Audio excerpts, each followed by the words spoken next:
हम कई बार धर्म पर या धार्मिक स्थलों पर सवाल खड़े करते हुए कहते हैं कि भगवान तो सब जगह पर है, फिर मंदिर क्यों जाना, तीर्थ यात्रा क्यों करनी, प्राचीन तीर्थों में कौन से अलग भगवान हैं जो बार बार उधर जाना। आज इन सारे प्रश्नों के उत्तर हमें मिलने वाले हैं। आज बात करेंगे गिरनार की और गिरनार तीर्थ की ऊर्जा से हो रहे चमत्कार की। बने रहिए इस वीडियो के अंत तक। It always seems impossible until it's done.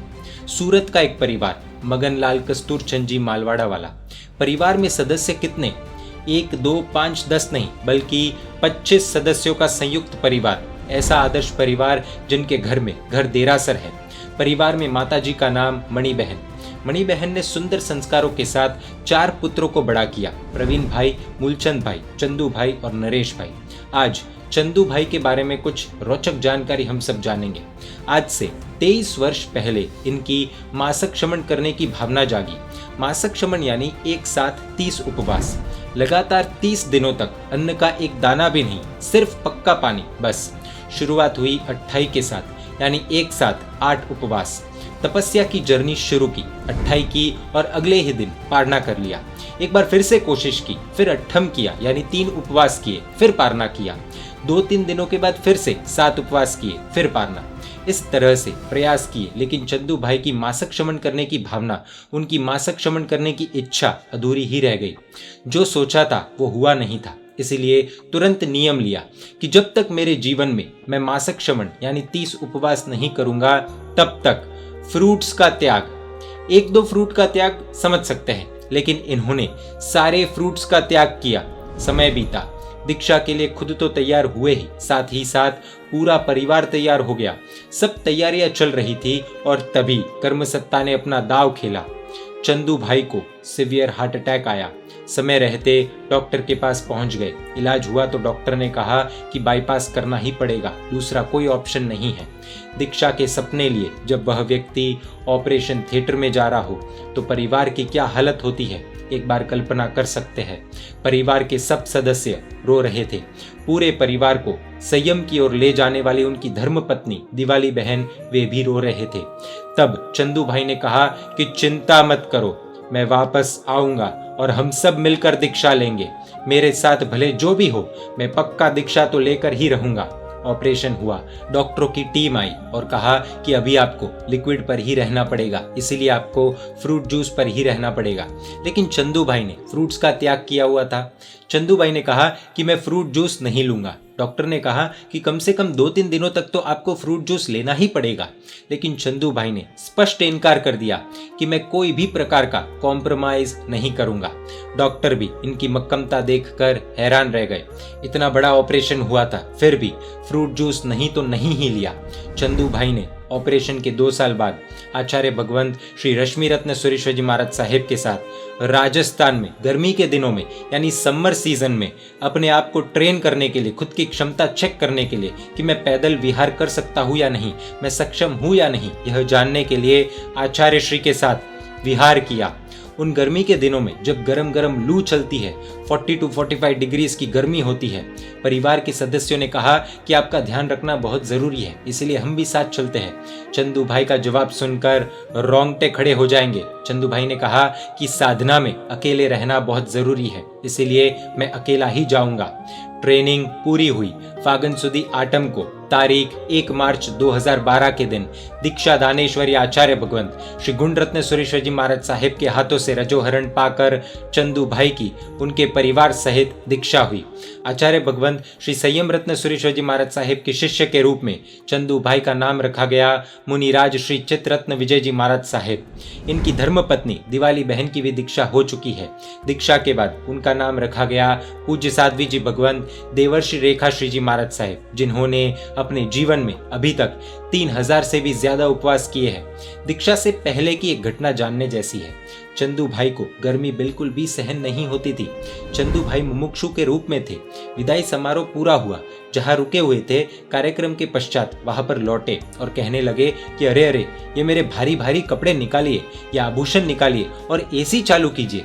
इतना ही नहीं, चंदू भाई के साले जी ने कहा कि जीजाजी, कल तो आपकी दीक्षा है, कल से आपको एसी तो क्या पंखा भी नहीं मिलने वाला है, पता है ना। चंदू भाई ने बिंदास कहा कि कल का कल देखेंगे, आज तो एसी चालू करो। मुमुक्षु के मुख से ऐसे शब्द सुनकर तो कोई भी हैरान रह जाए। अगले दिन सुबह दीक्षा के लिए जा रहे थे। तब डॉक्टर संजय भाई जो पास में थे, उन्होंने कहा कि अभी टाइम है तो तुरंत कार में जाकर बैठे और एसी चलवा दी। कोई भी व्यक्ति ये दृश्य देखेगा तो यही सवाल करेगा कि ये व्यक्ति दीक्षा कैसे ले रहा है, और ले भी लेगा तो पालन कैसे कर पाएगा। दीक्षा पूर्ण हुई, सब उपाश्रय में आए और बड़े साले जी ने फिर से पूछ ही लिया कि बहनोई महाराज साहेब क्या हुआ, दीक्षा के बाद अब गर्मी नहीं लग रही है क्या? तो चंदू भाई ने यानी नूतन दीक्षित पूज्य चित्तरत्न विजय जी महाराज साहेब ने सुंदर उत्तर दिया कि पूरी दुनिया का भार उतर गया, अब कौन सी गर्मी लगेगी, अब तो आनंद ही आनंद है। दीक्षा के पश्चात सुंदर साधना चल रही थी, लेकिन 2 साल पहले ही चेस्ट में फिर से थोड़ी तकलीफ हुई और फिर से 4 स्टेंट बैठाए गए। कर्मसत्ता ने बार बार अपना दाव खेला, लेकिन इन्होंने हार नहीं मानी। दीक्षा के बाद भी मासिक क्षमण का सपना तो अधूरा था। हर बार जब भी मासिक क्षमण करने का समय आता था, आसपास अनेकों मासिक क्षमण होते थे, पूज्य चित्तरत्न विजय जी महाराज साहिब ने अपनी कोशिशें बंद नहीं की। 3, 5, 7, 8 इस तरह से उपवास किए। जितनी बार और जितने समय तक शरीर साथ दे रहा था, उतने उपवास करते जा रहे थे, लेकिन अभी भी मासिक क्षमण की इच्छा पूरी नहीं हुई थी। हर्डल्स आते जा रहे थे, लेकिन कोशिश रोकी नहीं। समय बीतता गया। इस वर्ष पूज्य चित्तरत्न विजय जी महाराज साहिब ने आचार्य भगवंत श्री रश्मि रत्न सुरेश जी महाराज साहिब से साधना भूमि गिरनार में चातुर्मास करने की आज्ञा मांगी। आचार्य श्री ने सहजता से आज्ञा दे दी। सभी महात्माओं ने बहुत ही हर्षोल्लास के साथ, आशीर्वाद के साथ भावपूर्वक विदाई दी। इस वर्ष पूज्य चित्तरत्न विजय जी महाराज साहिब को पर्यूषण में फिर से मासिक क्षमण करने की भावना हुई और इन्होंने आजीवन आयम्बिल के महान तपस्वी पूज्य आचार्य श्री हेमवल्लभ सुरेश्वर जी महाराज साहिब के पास जाकर विनंती की कि साहिब जी, मुझे मासिक क्षमण का पचखांड दे दीजिए। आचार्य श्री ने कहा कि पहले अट्ठम का पचखांड लीजिए, फिर धीरे धीरे आगे बढ़िए। इस तरह से एक एक उपवास कर आगे बढ़ते गए। बीच बीच में थोड़ी शारीरिक तकलीफ भी हुई, लेकिन मन एकदम मक्कम। सभी घबरा गए थे कि हार्ट पेशेंट है, पता नहीं कैसे कर पाएंगे। सब महात्मा पूरा ध्यान भी रख रहे थे। ऊपर नेम जी की कृपा और नीचे हेम जी का आशीर्वाद। और भूमि सामान्य भूमि नहीं, साधना भूमि गिरनार। कहते हैं कि जो साधना कहीं और नहीं हो पाती, वो साधना गिरनार भूमि पर पूरी होती है। गिरनार सामान्य भूमि नहीं है, अनंत तीर्थंकरों की साधना भूमि है।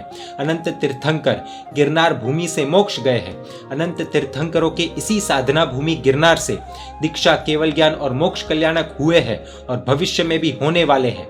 तीर्थंकरों की भूमि गिरनार के वाइब्रेशन से इम्पॉसिबल चीजें भी पॉसिबल हो जाती है।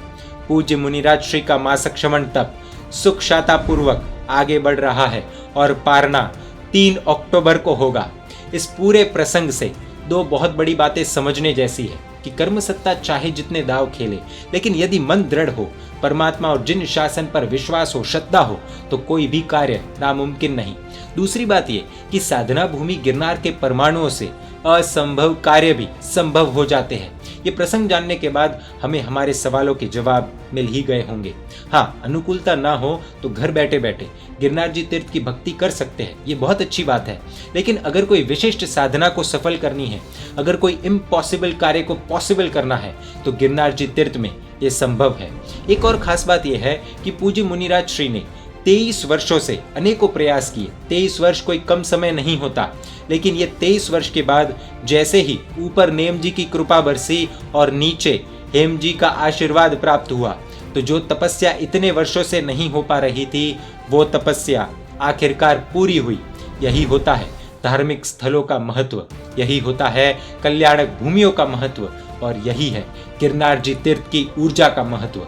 जैन मीडिया पर ऐसे वीडियोस आते रहेंगे। देखने के लिए आपको Jain media YouTube channel subscribe कर नोटिफिकेशंस के लिए बेल आइकन प्रेस करना होगा। आप हमें फेसबुक और इंस्टाग्राम पर भी फॉलो कर सकते हैं। परमात्मा की आज्ञा विरुद्ध कुछ भी कहा हो तो मिच्छामि दुक्कडम। जय गिरनार, जय नेमिनाथ।